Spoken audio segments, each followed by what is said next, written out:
Now, Mr. Juncker and his friends are educated aristocrats. I am not. I am but a lowly intellectual peasant, down here on earth with the rest of you. I didn't actually know what a populist was, to be quite honest with you, but I like to be informed, so I looked it up. And the dictionary defines it as, quite simply, support for the concerns of ordinary people. That is populism. That is the bogeyman you can understand.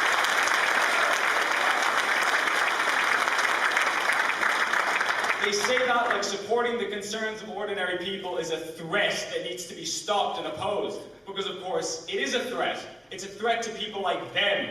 For the bureaucrats at the top of the European hierarchy, the will of ordinary people like you and I is their worst nightmare. You only have to hear the boos and cheers that greeted Nigel Farage in the EU Parliament the day after the Brexit vote to see this. Oh, how they loathed to see democracy in action.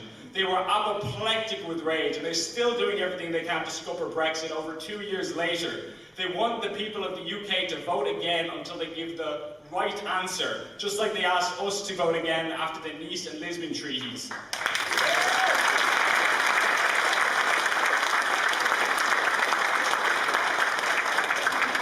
It seems to me that there is nothing that angers European Unionists more than free people speaking for themselves.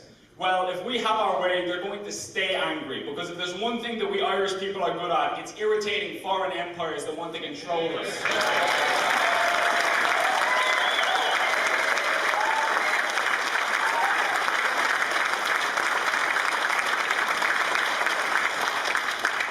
And to any of you who may be pessimistic about this fight that we have ahead of ourselves, look at what we're up against. You've got Miss Merkel, who proves that you can take the woman out of communist East Germany, but you can't take the communism out of the woman. And of course, Juncker, a man who can barely walk straight half the time, he's so pissed, staggering up the red carpet. Always veering off course. It's a great analogy for his political career. What I'm trying to say is that we're not dealing with the black and tans here. These people are incompetent. The only way that they can take our country from us is if we sit back and literally do nothing. So I have a proposal for you here today. Let's do something.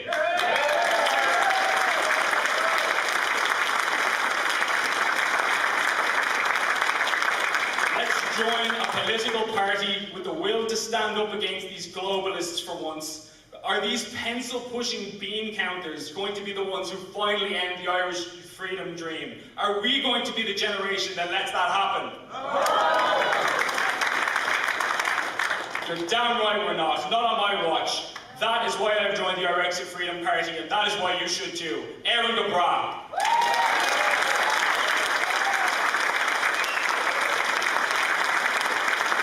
Hello everyone, and in today's video I'm going to be joined by the new hot punk on the Irish political scene, Mr. Ben Scallan, who is part of the new Irexit party and also runs two very popular pages on social media, Conservative Ireland and Civil Right Media, and you can find both of them on Facebook, and I'd recommend anyone to check them out as they pump out the good stuff every day. So Ben, how are you doing today? And I really appreciate you for taking the time out to chat to me. Thank you very much for having me. I'm in a great mood. It's the Christmas season, you know. Tis the best time of the year. So yeah, I'm in a great mood. Things are going fantastic. Okay.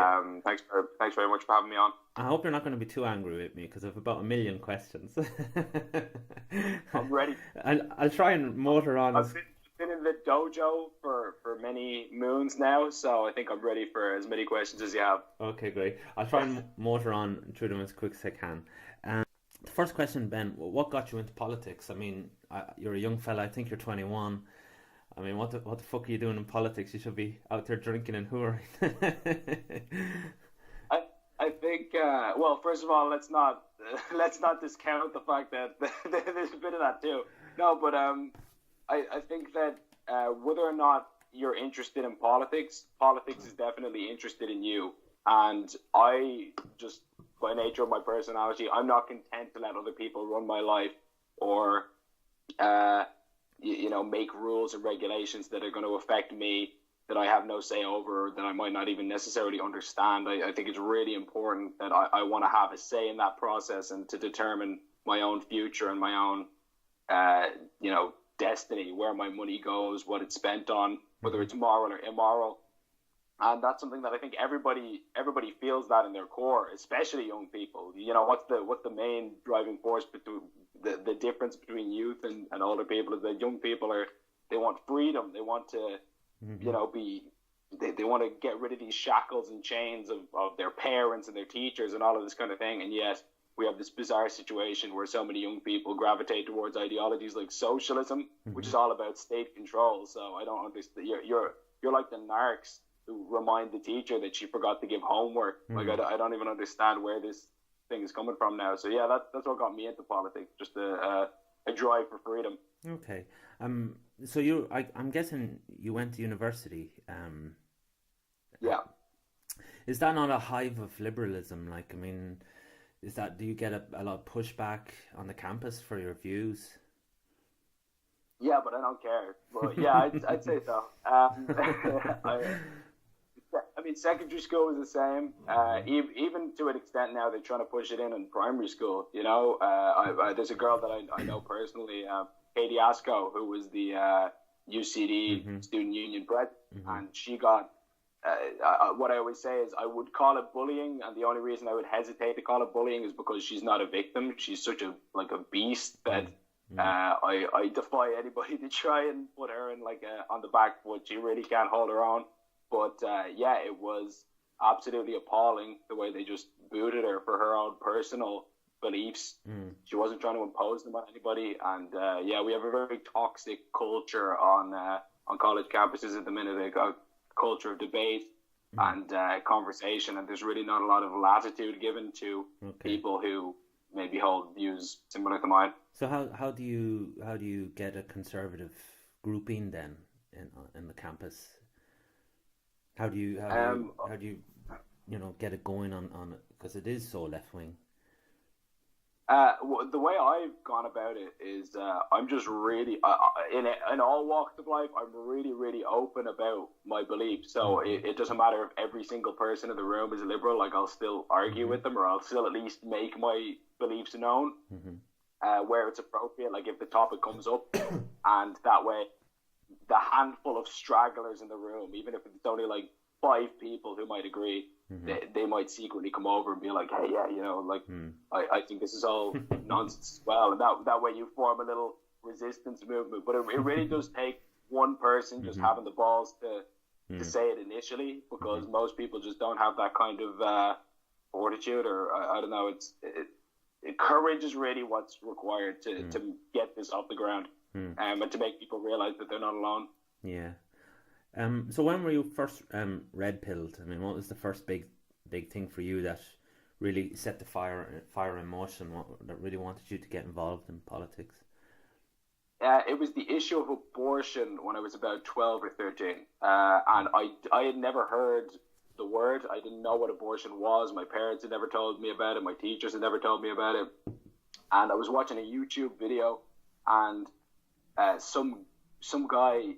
It was actually a pro-choice video. It was I don't remember what it was, but it was something along the lines of like top 10 reasons why abortion should be illegal. So I'm hearing all these arguments, and I was like, what's he talking about? So I went and looked it up, and I was absolutely horrified. And this is one of the reasons why I don't get when people say, oh, you just believe in that because you grew up in a Catholic fundamentalist household, or you've been told that, or you've just inherited these beliefs. I never inherited those beliefs. I just thought it was disgusting. Like and the more I've learned about it as I've gotten older, and learned about the medical science, and learned about the psychological effect it has on the women who undergo it, it's just solidified my beliefs on that even more. Like, you don't have to be religious or like I wasn't even Catholic at that time. I am now, but like there's nothing strange about that. It is an awful thing, and I think most people instinctually know that. So that'd be the first kind of that was the first anti-establishment view that I held, where basically my entire class was very liberal. Everybody in my school thought abortion was, oh, of course, women's right to choose, blah blah blah, and I was like, nah, I don't care what you guys say. This is not on. And it was all that was the first domino. Okay, very good. Yeah, I mean, I think with the abortion thing, that does my nut in when they said it's like a Catholic thing. It's natural law, really, because I mean, you look at like someone like Christopher Hitchens, you know, a well-known atheist, and he was very against abortion. I mean, you have the guy for Al Jazeera's, I think his name is Mehdi or something. He's against it, and he's a Muslim. He's against abortion. You know, Buddhism is against abortion. And this idea is just a Catholic thing. It's just silly, you know. Irexit. How did you get into that? That's a funny story, actually. So Herman Kelly is the founder and leader of the party. Great man. He's doing great stuff. He worked with Nigel Farage and on the Brexit vote. So glad that one of our countrymen is doing all this. And I heard about the Irexit conference, and I would have been a big supporter of leaving the European Union for several years now. So I was super excited.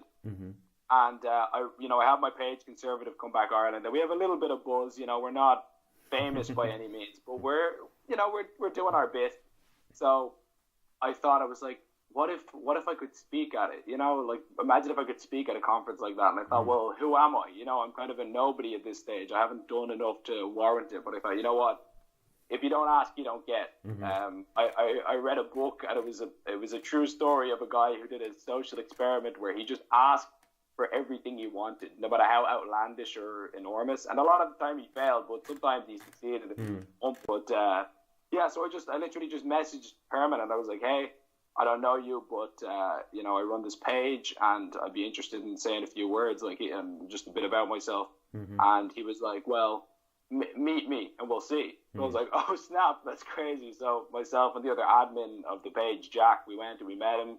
We had like an hour-long conversation, and he was like, yeah, it'd be nice to get, you know, your perspective. I think you've got some good ideas. Go for it. And it went fantastic, and he invited me back to the next one, and since then I've been kind of tipping along. So You're just a matter of going for it. Definitely making a good impression on it. I mean, your speech in Gaul was excellent. Like, thank you. I really like the way you pinpointed that. Like, you know, like, because we kind of have this defeatist attitude at the moment, but you were making a point out, like, this is our, we bet the British Army and British Empire, you know.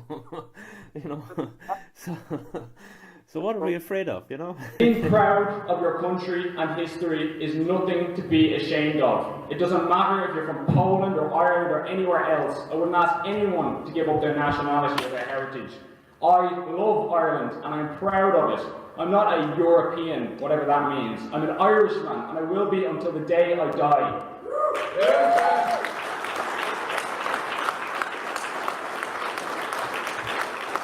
Historically, this beautiful island has always moved the world to achieve great and mighty things. We're the descendants of high kings and rebels, warrior women, saints and explorers.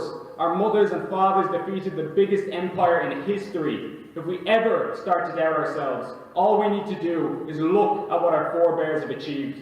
In every field of human endeavour, Ireland has played a part in advancing the welfare of mankind. In medicine, our own Francis Rind, a Dublin doctor, invented the hypodermic syringe. In science, John Joly gave the world colour photography, the stethoscope, the induction coil, even the submarine. These were all Irish inventions. Edmund Burke's political ideas are championed all over the world, and our playwrights, poets and authors are the stuff of legend on the world stage. Humanitarians, musicians, explorers, revolutionaries, missionaries, all of these are gifts from Ireland to the world in just the last few hundred years alone. That is why I'm proud to be Irish, and it's why I'm convinced that even now, our best is yet to come. We've proven time and time again that Ireland's potential is limitless when we're free from the chains of foreign control. But that potential can only be realised when you and I have the courage to stand up. They think that we're so brainwashed by cultural Marxism that we've forgotten who we are. Well, I haven't forgotten. When Europe was a wasteland ravaged by barbarians after the fall of Rome, who came to save this great continent? Who gave it back its learning and its history and brought the people of Europe back from the brink of destruction to restore our civilization? The so-called backward Irish, that's who. The saints and scholars of the Emerald Isle. People just like you and I. That's who saved Europe. And we can do it again. We Irish have been standing up to injustice like this since time immemorial. This is nothing new to us. So we here in this room may not have started the movement for Irish freedom, but you mark my words, we will damn well finish it.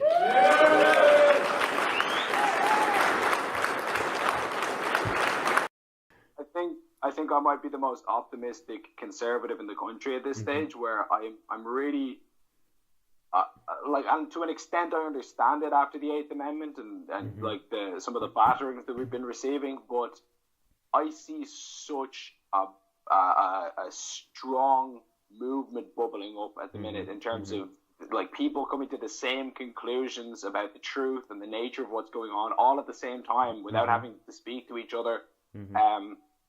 I mean, it like people are crying out for change. I'm really optimistic. I really think we are going to kick ass in the next couple of years, and I don't have any doubt about that. It's sweeping the entire Western world, and I don't think this country will be any different. So a big part of what I'm trying to do is get people out of that rut of depression and saying like, look, the amount of messages I've gotten of people saying, oh, I agree with the ideas, you know, I love Ireland, but I'm leaving, I'm going to America, I'm going to Australia because this country's a lost cause. And I'm like, if everybody who's awake leaves, then the country's just going to be left in ruins. That's the best way to ensure that we're screwed. You know, we have to stay and fight. Nobody ever won a battle by fleeing, you know, like what's the point in abandoning it to these people who hate this country and have nothing but contempt for the people who live in it? Like if we don't do it, nobody else is going to.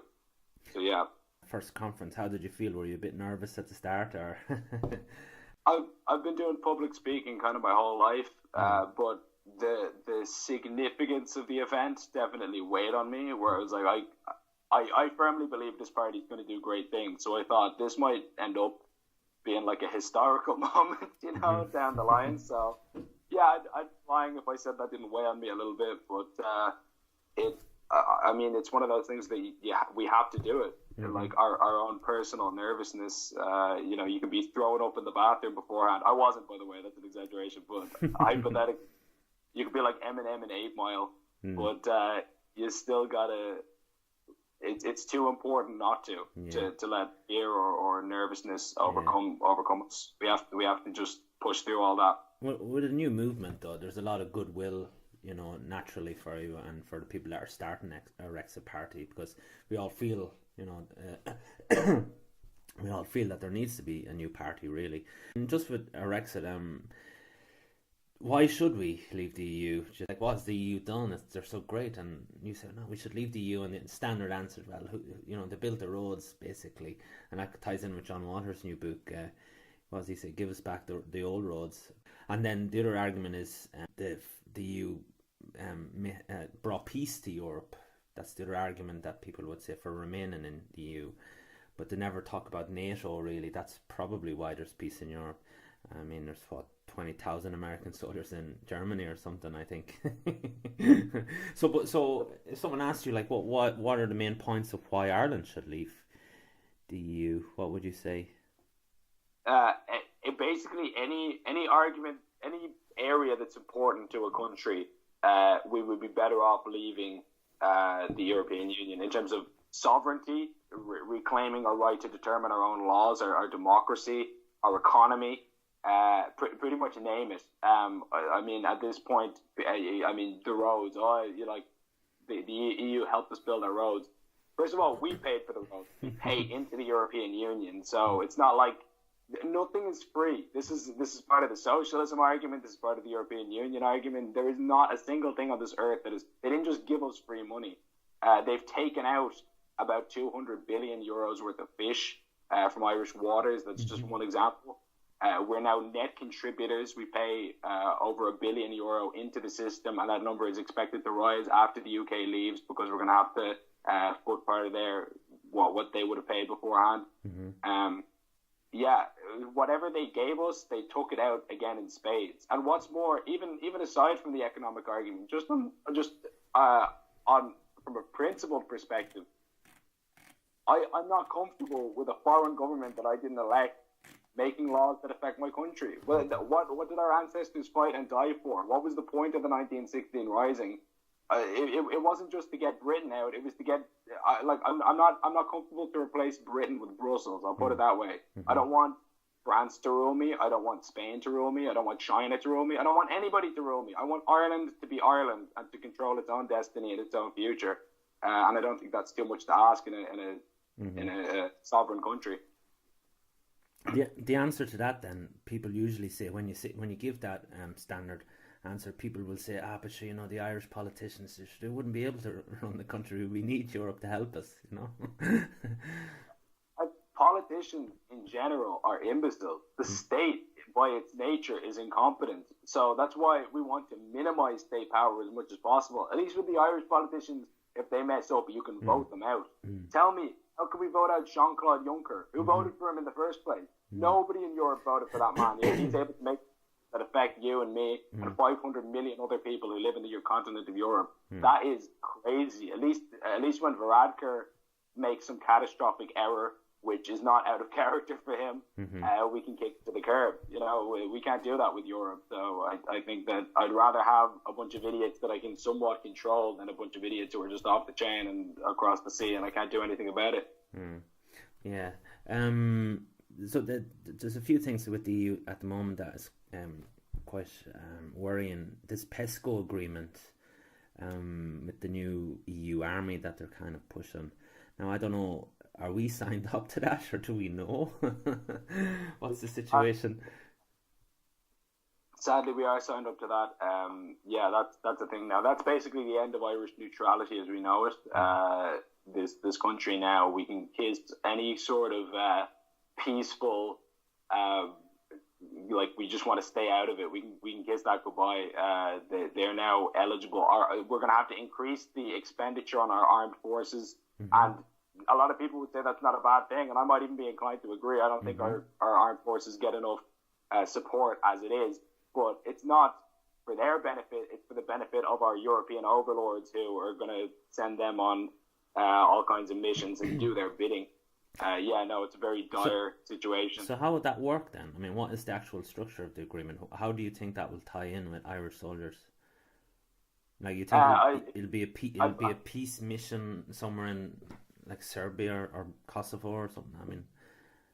I mean, who knows? Like, it's the future. We'll have to see how it pans out. Like, we know we can't trust them. That's one thing we know for a fact. I know it wasn't part of the PESCO agreement. A lot of people were saying it was, and it wasn't. But I'll put it this way: during the riots that have been happening in France, the Yellow Vest riots, there were tanks and light armored vehicles with EU flags blazoned on them, and that's not a European army yet, but you can easily imagine something like that to quell dissent, in the continent as Euroscepticism grows.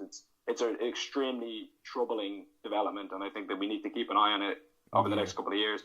Well, there's two interesting conspiracy theories to it. Like, this is it's going to be controlled by Germany. Really, this is the new German army. Really, It's not a conspiracy theory. Like, if you listen to Merkel, you listen to Macron talking about how he wants a European empire. They talk about how they want an army, and I mean, Germany and France are the two most populous European countries, so they're going to have the biggest contribution and they're going to have the biggest say over what happens. I mean, let's face it, the European Union is basically run by Germany as a whole. The economy benefits Germany the most. Now they're going to have this military that's at their disposal at the driver's seat. It's just their pet project. It's they weren't able to take over Europe in the 20th century, but this time around they're having a little bit more luck. Yeah, and then I suppose that could tie in with Trump taking he's always threatening to take the troops out of Europe. So maybe that's what Germany is thinking. Well, we'll replace one with the other. I don't know. We'll see. The next thing is... They're courting a Cold War with America. I think Farage referred to it as a Cold War, where they've been talking about how they want a European army to protect from Russia, China, and America. And Trump was really offended by that, and I don't blame him at all. Like, what do you think? You think America's going to invade Europe? What is wrong with you? Like, they're supposed to be they're part of the West. they're our allies in the sense that, I mean, I'll put it this way, like, I'd side with them in a conflict if, God forbid, some global conflict kicked off rather than Russia or China. Like, what the hell are you threatening them for? That's ridiculous. Like, maybe we won't have a chance. We'd be all conscripted. You know? But with the way the economies are going, there'll be a lot of young men with nothing to do. It'd be perfect for conscription, you know. So perhaps the new immigrants. It'd be a new immigrant army. Who knows? Another thing that's a bit worrying is they're trying to ban memes. I think and general internet freedoms. I don't know what stage that is at the moment. Recently they signed something, didn't they, Ben? They did. Article 13 and Article 11 were signed in the European Union, and that's gone through now. So that's going to come into effect, I believe, mid next year, around kind of May 2019. That's when it's projected to become law, and that's really worrying because it's kind of hard to explain, but it's been framed as a copyright directive. So what they say, from my understanding, what it's basically saying is, if you upload any kind of copyrighted material to a social media site, and the social media site doesn't take it down, they're liable to be sued. It's now their responsibility. So you think of all the billions of photographs that are uploaded to Facebook and videos to YouTube and so on every single day. If any of those has copyrighted material in it, then those companies can be sued. So they're going to, needless to say, put measures in place to stop that, which means they're going to have algorithms that scan everything. And if you have a meme that contains anything that could be construed as copyright, they can just take it down on a whim. And that's going to basically destroy the culture of the internet as we know it. It's basically an attempt to stifle any sort of third party information flows. They want to keep everybody in line with the mainstream media so that they control the flow of information, and you don't have your Paul Joseph Watsons and all of these other alternative media outlets disseminating truth. They want to be the holders of information. Yeah, I think we'll be just hitting the dark web then, won't we? Again, that's when we go underground. Yeah, we got to have tunnels. How can you get people off the traditional parties, Fine Gael and Fianna Fáil, the old cunts, and then the young people off the left, they're on. So it's kind of like the old people are at Fine Gael and Fianna Fáil, and the young crowd with People Before Profit, and then you have the nationalists with Sinn Féin. I mean, how can you get them towards your party Irexit? I think as for the first one, the traditional Fine Gael, Fianna Fáil, they've destroyed themselves already. I'm predicting them getting slaughtered at the next elections because, basically Fianna Fáil is propping up Fine Gael at the minute. They're terrified of another election because they know they're going to get shafted. Micheál Martin, his whole statement on sovereignty is a backward. Yeah, that just killed him. Like, there's so many people. Whatever you can say about how liberal Ireland is, that is one thing that we don't joke around with, left or right. We all agree that that's a terrible thing to say. So he killed himself with that. And then we have Fine Gael. So many of the older people who would have been more pro-life are disgusted with them and all of these ridiculous LGBTQ, LMNOP policies that they're trying to bring in, forced gender quotas, all of this crap. They're gone. So I don't expect them to be a problem. I think people are becoming more and more disillusioned with the traditional political class as time goes on. Then young people, that's a good question. Like I said at the start, I think young people have a natural proclivity for freedom, and I think it's just about explaining to them that these policies that they're pursuing, hate speech laws, telling people what they can and they can't say, telling them how they can and can't spend their money, taking more of their money. These are not free ideas. These are not ideas that are conducive to living in a free and a happy society. And I think it's just about explaining to them that if you want to really do what you want, which everybody does, and have control over your own life, then we got to reduce the size of the state. And I think that's gonna it's gonna be tricky. Sorry, it's gonna be tricky, but I think it'll be doable. I mean, not to toot my own horn, because there's a lot of people doing fantastic work, but I think that's one of the reasons that the page that myself and Jack are running is important, because you have people like Herman Kelly and Grant Torino and so on who are kind of spreading a similar message, but they're from an older generation that it's a lot harder for them to reach people age demographic. Whereas if I'm one of them and so is Jack, we have that level of understanding, and it's a bit easier to convey the idea. And then what was the first one? Nationalist and Sinn Féin. Yeah, I think again Sinn Féin has gone for this open borders, leftist insanity, and I think that that's really hurt them. What was it? Herman Kelly's slogan for them: "Brits out, everyone else in." they have this. This is like their new idea. They've pretty much abandoned all of the principles that they originally held to. They're not a nationalist party. They really don't care about the nation of Ireland. They don't care what the country looks like. The country could be a pile of ash, as long as they complete their little pet project of a united Ireland, and that's good enough for them, regardless of the cost. And I believe in the united Ireland firmly myself, and so did the Irexit party. We'd love to see the country unified in a way that's beneficial for both us in the Republic and the people in the North. But definitely not the way they're going about it. So I think that they've alienated a lot of their base too. If anything, during the presidential elections, Leonie Reid, their presidential candidate, she bombed badly. I think that should be an indication of how they'll do going forward. I think they've reached their high watermark. Yeah, I mean, that's a good point. I mean, I unfortunately, I don't know about Fine Gael and Fianna Fáil. I just think they always have that 20%. I don't know where they get them. Like, I think they raise them from the dead and they come out. But I think Sinn Féin will be badly hurt. I mean, I think a lot of people. I mean, I used to be a Sinn Féin supporter myself, and I mean, it's not just the abortion thing that annoyed me. It's the whole EU thing, because they've been protesting again. They've been traditionally always against they were against the Lisbon Treaty, the two of them, and the Nice Treaty, the Maastricht Treaty. They've always been against these treaties, and now suddenly they've flipped, and they're very pro EU. I mean, and they should be celebrating Brexit, because in my opinion, Brexit, it's easier to see unite Ireland with a Brexit. So what's the problem? But the way I see it is, they don't want to lose their cushy jobs in the EU Parliament. They don't want to use their little power. They have a huge power advantage in the North of Ireland as well, and I doubt if they really want to unite Ireland. That's my opinion.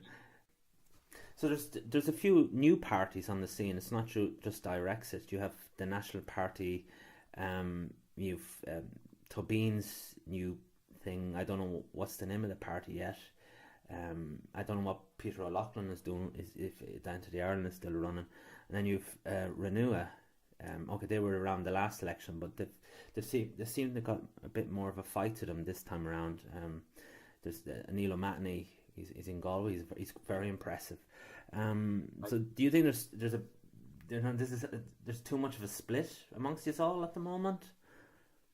I originally thought that. I was a bit peeved when I heard of Patriotism's party, because for that exact reason, I was thinking, look, we're fragmenting the vote over and over and over again. Like, we have enough anti-establishment parties. We don't need to keep making more and more and more.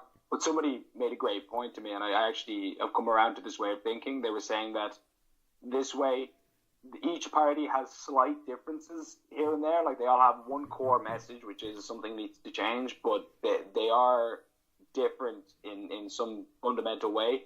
And that means that there's a whole variety, there's a menu of anti-establishment choices that people can vote for, because somebody who maybe would have really liked to vote for Renua but wasn't happy about this policy or that policy, they can now pick Irexit, or they can now pick Patriotism's party. Like, they have a little bit of leeway there.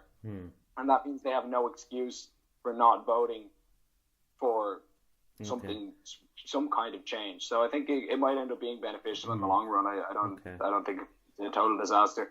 Yeah. So just with regards to the National Party and Justin Barrett, I mean, I have to say I've been quite impressive anytime I've seen him. He was, for example, he was on Computing Forever, and he was pretty good in that.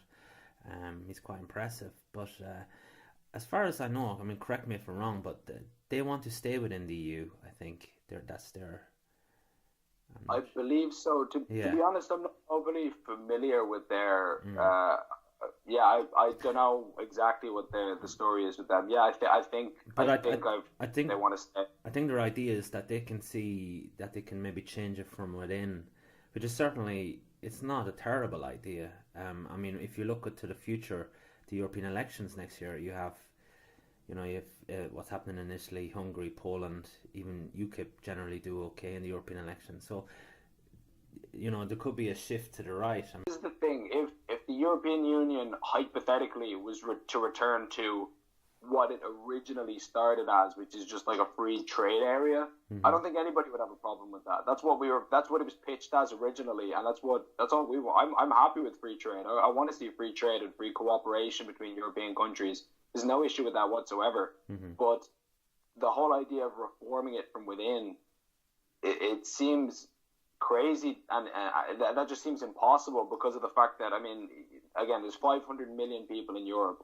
We make 0.9% of the European population, like less than 1%.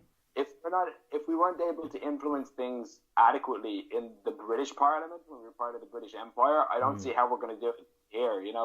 The system is designed to be unreformable. Or resistant to change. I mean, the Commission are the ones who can propose legislation. The parliamentarians that we vote in, they can't even.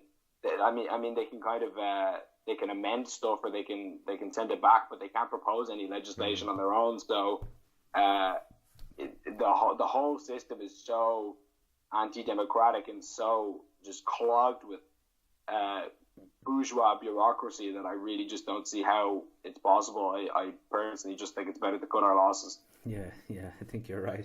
There's a few more questions, Ben, sorry.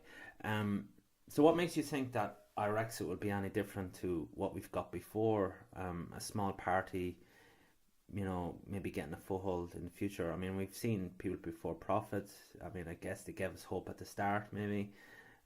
We've seen some of the independents, and we were certainly a bit excited when some of them got elected. But I mean, do the smaller parties really work in the Dáil? Sometimes they compromise their politics as well. I mean, why will Irexit be any different? We're in a time of enormous upheaval and change, and I think that's something, as I say, you can see all throughout the Western world. And I think that the days of old politics are behind us. It doesn't really matter what people think of him.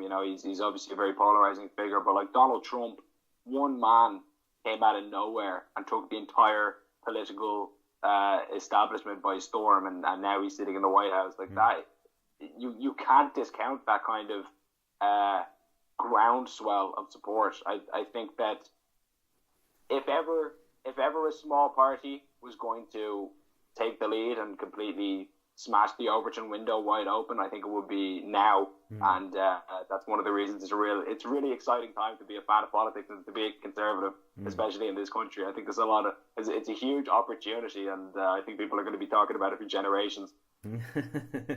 That's great positivity.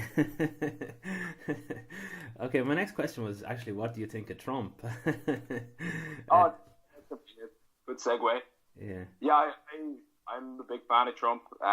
Really, his policies of putting his own country first before the interest of globalists who want to put the entire try to be the saviors of the entire world, his resistance to political correctness, and look, people criticize his personal character. Looking beyond his policies, they say, oh well, he's a lout, he's a terrible person, he has all of this, and of course he's done a lot of bad things, as we all have. But I think what's important to note when you look at him is this is a guy who had $10 billion. He's got a supermodel wife. He his life's good. He's popular. He gets invited to all the celebrity parties, and he's on talk shows. He could have just lived. And by the way, not to mention that he's 70 years old. He could have lived his life in the Bahamas, just relaxing with his happy family and flying around on private jets. And he decided that he was going to sacrifice all of that to subject himself to constant death threats and assassination attempts, media lies and slander, people saying horrible things about him, releasing his wife's nudes and all of this kinds of horrific, awful stuff because he cares about his country and getting nothing for it, by the way. He doesn't even accept the salary, the president's salary. He makes nothing. His businesses have suffered. I think they've lost about €1 billion due to boycotts since he got into office. Massive personal sacrifice. So anybody who's criticizing him for his past, I just say, well, look, how much have you sacrificed for your country? I bet you haven't sacrificed $1 billion. I bet you haven't sacrificed your peace of mind and your personal safety. So, I think he deserves at least that respect, and I personally think that he's doing great things for his country, and I wish we had somebody like him. Yeah, I mean, he doesn't get much respect at all. I mean, any time you check the RT, BBC, any of the papers, it's just negative. I mean, even pulling troops out of Syria, like, I mean, we're the anti-war crowd, I mean, they're even criticising that, So he can't win. No matter what he does, he can't win. But if he said he liked oxygen, they'd all stop breathing. Like, yeah, well, that would be nice. I wouldn't mind that. But Ben, how do you react then when someone says, "Oh, this national," like even Micheál Martin was on more or less hinting at it when he was giving his speech about sovereignty. He was more or less kind of hinting at, it's kind of far right ideology nowadays, to be a nationalist, to love your country. How do you react to when someone calls you a racist then, or a bigot, or any of these things, slurs like homophobe or any of this rubbish? It's lost all its currency because they use it. It's just, first of all, it's so categorically false. I mean, what I always say to people is, you cannot find a single person in the world who I've discriminated against because of their race or their sexuality or anything else. Like, I've never refused to be friends with somebody for those arbitrary characteristics or anything like that. There was the UN Migration Pact, and we had a silent vigil at it, and I was present, and I was standing up front, and they're yelling all of this stuff, and it's Nazi, racist, all of this kind of thing. And I mentioned in my speech that I thought it was very funny. I'm half Jamaican. My mother's a Jamaican immigrant, and there's a bunch of pasty Celtic people telling me that I'm a racist or that I'm a xenophobe or something like that. Like, you guys are the ones who want to you guys are the guys who want to judge people based on their ethnicity and group them, and you have this racial collectivist ideology where you think, oh no, there has to be a certain amount of black people in government or on the board of directors of companies and all this kind of thing. You guys are obsessed with race and color. That's racism. We don't care about race. We don't care about ethnicity. We care about people's character. We care, like, do you like this country? Do you want to contribute to this country? Are you going to stand up for it and help it in its hour of need? Do you want to be a part of our community? That's what we care about. I don't care about, whether you're originally from China or Nigeria or anywhere else. That's the bit that matters to me. And apparently that's a racist statement now. That makes you a racist. It's unbelievable. These are the same idiots who will call, like, Ben Shapiro a Nazi. The yarmulke wearing Orthodox Jew is a Nazi. Yeah, good one. Yeah. No, it's all currency. I'm so numb to it at this point. It's just the death throes. It's the swan song of an idiot who's losing an argument. I was standing up front there, and I was just smiling at them when they were screaming the Nazi, racism, everything. I thought it was so funny because my mother's actually an immigrant from Jamaica, and I realized this group is infinitely more diverse than they could ever hope to be. All I saw was white people. We've got Italians, we've got Poles, we've got men, women, whatever you could possibly want. I just thought that was very ironic. So while they're screaming over there and having a conniption fit, we're going to have fun over here and hopefully, things will be all right. Yeah, I mean, when in this country did it become a racist statement to say that Ireland people should be looked after first in Ireland? How is this now a controversial statement? This reminds me, I mean, Donald Trump, his foreign policy slogan, what was it? America first. Why shouldn't the President of America put America first? Why is that now? That makes you the bad guy? I don't see where this issue is coming in. You see, the thing is, as somebody pointed out, you don't see any tricolours on that side. You see people who are profit flags. You see all kinds of communism, the red flag of communism. The reason they don't want you to put your country first is because they don't like this country. They hate this country, and they don't want to see it succeed. Do we love our country? Yeah! Are we going to give up on our country? No! Never! Never! Never! This is not about race, and it never was. That is a media lie that they want to push because they can't argue with the actual points that we believe in. They don't believe in the principles that we believe in. This is of democracy or of simple patriotism. I mean, nationalism now has become a bad word. If you say I like my country or I think that my country should do well and succeed, that makes you the bad guy. These people are globalists. They believe in helping every single group of people on the face of the planet Earth, except the ones that they actually have a responsibility to. I mean, I think Steve Bannon got it right. Like, we should, when someone calls you a racist, we should be happy. Like, because it's as you said, it's their last argument. They've lost it. That's when they can just throw it out. They can't argue with you. Like I was thinking, like when Casey was on the Late Late Show, and I wouldn't be like he's a bit flip floppy, that fella, but he was on about the traveller issue, and he got a lot of abuse for that. But then you had Mary Robinson on before, but correct me if I'm wrong. I mean, I couldn't find it on Google, but I remember when she was running for president, there was an issue in her house in Mayo, and she didn't want travellers beside her house in Mayo. I remember, like, but the point is, like, if you scratch the surface with a lot of these left-wing people, I mean, they generally live in gated communities. They're the most white areas of the town.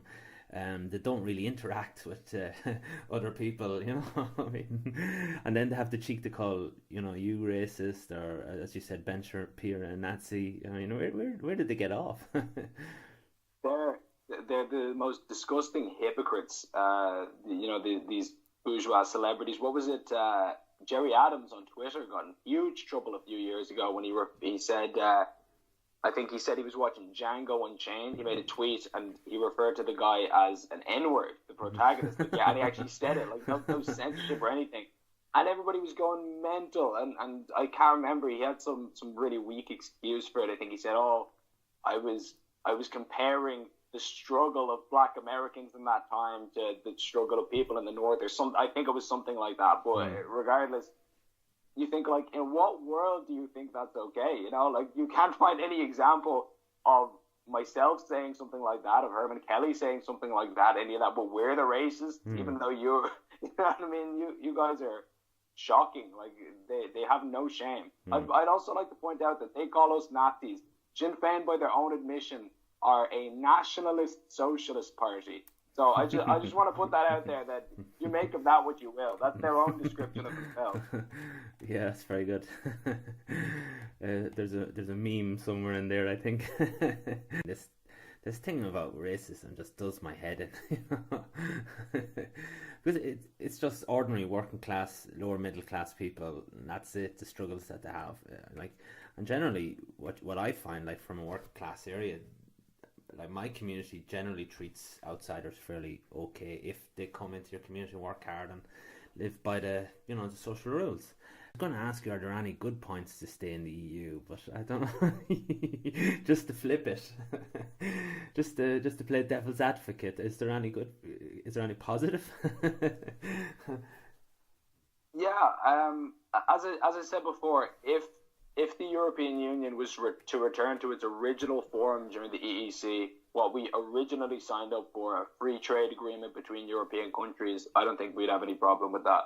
I just don't think that's ever going to happen. And yeah, no, I don't think we should be waiting for that. I think it's better to get out now. But hypothetically, in some alternate dimension, if that was to happen, sure, I don't think there'd be any issue with it. Okay. What do you think with Brexit? Do you think it'll happen? Will it be? I think it's going for a hard Brexit at the moment, which, in my opinion, would be the best thing. But how do you see it panning out? Yeah, it's looking like a no deal. I definitely think it'll happen. I mean, if it doesn't happen, it'll completely undermine British democracy as we know it, which will be catastrophic. You know, like, it's so important. This is another reason to leave the European Union. When we had Nice and Lisbon, and we voted against it, and we were made to vote again, and we aren't the only people who suffered from that kind of carry on. Mm-hmm. When people get to the point where they believe their vote has no meaning, and they'll just go over your head and make you keep voting again until you get the right answer, that's when violence becomes almost inevitable. And that's not a good thing, and nobody should hope for that or want that. But, what are people to think other than, well, look, we've tried to do it the legitimate way. We voted on this. We voted with our ballots. Now what are we going to do? Like, people aren't just going to sit down and accept that. And that's why I think these European autocrats are really playing with fire, and we're starting to see that in France and Belgium and all of these other things. It's a really, really dangerous situation, and it's quite troubling. We should always respect the result of democratic, and this is something that the left is really bad at, by the way. I mean, after the referendum here for abortion, where were the pro-lifers rioting in the streets? Where were the people throwing Molotovs and stuff? But then you look, or after the gay marriage referendum, there wasn't anything like that. But then you look at places like Argentina, where they recently had an abortion vote overturned, and if they voted pro-life. There were riots for, I think, 2 days. There were people throwing Molotovs at cops. There were people throwing bricks through windows. After Trump got in, it was the same result. People taking to the streets, smashing windows, and so on. It's a feral way of looking at the world, and they're truly dangerous people. I don't think that we can be too careful when it comes to guarding our democracy at this stage. Yeah, very good. I'm sick to the teeth of hearing about this fucking hard border in Northern Ireland. I don't understand why it's an issue. In Scandinavia, there's the biggest land border in Europe, and it's about 1,000 miles long between a European country and a non-European country. And they use this thing called Nordnet, which allows the border patrol people on either side to communicate. They have all kinds of technologies. They have X-ray machines to scan trucks for contraband, so that they don't have to unpack everything, and it's not this slow process. Like, these technologies and systems already exist. We don't have to reinvent the wheel or come up with some kind of new crazy. The people act like it's completely insurmountable, and what are we going to do? It's not radical. Like, this has happened before. Yeah. Well, it goes back to, I think Sinn Féin are really stirring things up north, getting people into a frenzy about. Again, it's because it's their own power base and they want to control people up there. That's what I think. As I said, I live, 10 minutes. I can just back and forward all day. I mean, there is a border structure there, but if people are going about their business and there's no reason to worry, there's no threat, then it's not a problem. So I don't know where that's coming from.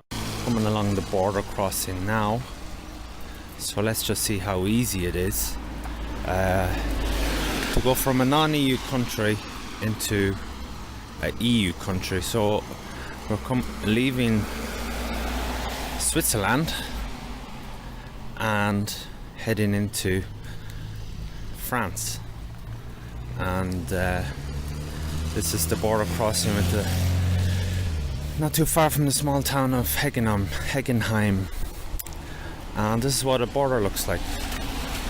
So it's not too bad. It should be in the European Union. We're in no man's land now, I guess. I don't even think there's anybody in there. pretty empty to me.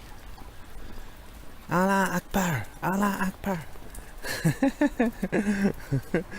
So, oh, here we come into France. So, allez la France, allez le bleu. And this is France now. What? I can't believe it. We weren't asked for our passports. What? Where's this hard border? Where's this hard border? Okay. Benefits of shopping on the border. Look how cheap the French wine is. €1.99. My goodness. €2.99. Like $1.99. See how cheap it is. It's all a few quid. €3, $2.25, $1.99, and it's pretty good stuff. But I'm not a wine drinker, so I come here for the Belgian beers. See, $1.35. Unbelievable. So this is the beer selection. I'm saying like to have Ardouin, which is a good brand, good beer. And look at this, $2.49. Abbé de Vaclair. That's not a bad price, is it? $1.99 for this big bottle. See, it's all about €2 for this big bottles of beer. And they have like good Belgian Leffe. So it's pretty good beer. See this? Back into the beautiful country of Switzerland. Hard border. I'm fairly sweating it now. Got a lot of interesting stuff in my bag. Some Belgian beers. You know, so, and totally empty. Look at that. Border post, no one in it. Absolutely empty. So, I don't know what Sinn Féin are on about. I say it again. Talking complete shite. Okay, just a few more things. Very nearly finished. So, are you a fully registered party yet, Irexit? I believe so. I should probably check that. I'm too low level to be. Okay. I'm not man, but yeah, I believe so. Okay. And so you're all set for the European and local elections, I guess, next year. Absolutely, yeah. That's our plan. I'm not 100% sure on the local elections, but I know for a fact we're running in the Europeans. Yeah. Okay. And have you scouted? Is the party scouted people for each constituency? There's talks about that. Yeah. It's all. I don't think there's been any official. Okay. Too much, but yeah, absolutely. I've been speaking to Herman about the ins and outs of that. So what about can you just explain a little bit about civil right media? What exactly is that? Yeah, that's we just share articles that you might not necessarily see. We compile kind of the more alternative perspective on the news, and we just upload articles from a variety of different sources. I have somebody who helped me with that, a couple of people, and we're good at kind of finding news stories that people might have overlooked. We have a GoFundMe at the minute to raise money for camera and audio equipment, and we're going to be using that to produce more original content, taken to the streets and interviewing people. We've done a bit of that before, but it's all with borrowed equipment, which like slows down the whole process because you got to wait for people's schedules to line up, and sometimes it costs money because you got to rent it, and it's a disaster. So yeah, hopefully coming into the new year, we're going to expand that and try to do a little bit more fun stuff. I look forward to debating the libs on the side of the road and getting punched in the face. That's what it's a bright future ahead of. Okay. Okay. So the last thing then, where do you see yourself this time next year then? Will the European elections be over? Yes, they will. Yeah, of course. Silly me. So where do you see yourself this time next year? 2019. Myself? And yourself in the party? Ourselves, I expect us to win at least 1 or 2 seats in the Europeans. I think that wouldn't be unrealistic. I think that there's enough of a niche market there. But look, I mean, I can't tell the future. I wouldn't swear to it. It wouldn't be a crippling defeat if we didn't. You know, it's a new party. We don't have the resources that these bigger parties have. There's a lot working against us, but I am hopefully optimistic. Let's put it that way. And I think people will be surprised. That's the way I put it. I couldn't make any definitive statements, but I think we will make more of a splash than the media is giving us credit for at the moment. Yeah, well, as Herman Kelly said on the TV, like, I mean, he said, look at UKIP. I mean, they started off very small, and you know, look how much they've achieved. Really, I mean, massive amounts of progress. It's more than that, though, isn't it? When Nigel is called a populist, because when he started off 25 years ago and he was getting 300 votes in a by-election, no one called him a populist then. So Ben, if people want to sign up to the Irexit party, how can they go about doing that? We have a website, irexit.ie or irexitfreedom.ie. We bought a few domains. There'll be a link in the description, and they can follow that, and it should be pretty straightforward from there. There's an online registration form that they can fill out, and we need all the numbers we can get. But I'm already really surprised at the support. Honestly, even I kind of bought into the mainstream media a little bit. I was thinking it was going to be a lot harder than it is. We're almost pushing on an open door as far as support. People seem to be kind of there already ideologically. So yeah, I'm very pleased with how it's going so far. But yeah. And is there any upcoming events early next year? Or have you any more? Like, you've done Dublin, you've done Galway. Are you going anywhere else around the country, or? The next one is Cork, and I think it's in late January. Okay. I have to check the exact date, but yeah, that's the next one. So we can look forward to that. I'm looking forward to the Rebel County. That should be great crack. Okay, great. So that's pretty much it, Ben. I just want to say I appreciate you giving me your time and for sharing for your experiences and views with my audience. Nothing left to say, but I wish you a Merry Christmas and a Happy New Year 2019. Oh, sorry, I should have said Happy Holidays. Okay. You're going to get in trouble now.